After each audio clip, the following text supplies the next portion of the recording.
Talking about the software and embedded software. So ఈ embedded software అనేది ఏంటి అసలు? What is it exactly? ఈ రోజుల్లో టెక్నాలజీలో మనం ఎంత ముందు ఉన్నామని చూస్తూనే ఉన్నాం. ఎగ్జాంపుల్ చెప్పాలంటే మనము మొబైల్ ఫోన్, ఓకే ఎగ్జాంపుల్ నా చేతిలో మొబైల్ ఫోన్ ఉంది.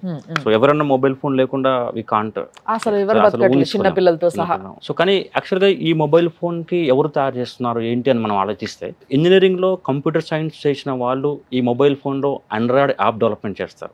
మీరు చూస్తారు గూగుల్ పే వెళ్తారు, యాప్ ఇన్స్టాల్ చేస్తారు. అది జనరల్ గా కంప్యూటర్ సైన్స్ చేసేవాళ్ళు, ఎవరైతే ఎలక్ట్రానిక్స్ గ్రాడ్యుయేట్స్ అంటున్నాం మనం.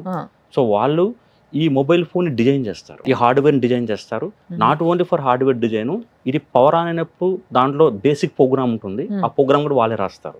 ఎంబెడెడ్ సాఫ్ట్వేర్ అనేది మొబైల్ ఫోన్ డిజైన్ లో చాలా ఇంపార్టెంట్ ఉంది. సో జనరల్ గా మనకు అందరికి తెలిసింది ఓన్లీ ఆండ్రాయిడ్ యాప్ తెలుస్తుంది, కానీ బిహైండ్ తెలియదు. సో కాబట్టి ఇక్కడ ఎలక్ట్రానిక్స్ అండ్ కమ్యూనికేట్ చేసిన వాళ్ళకి మంచి ఉపాధి అవకాశాలు ఉంటాయి.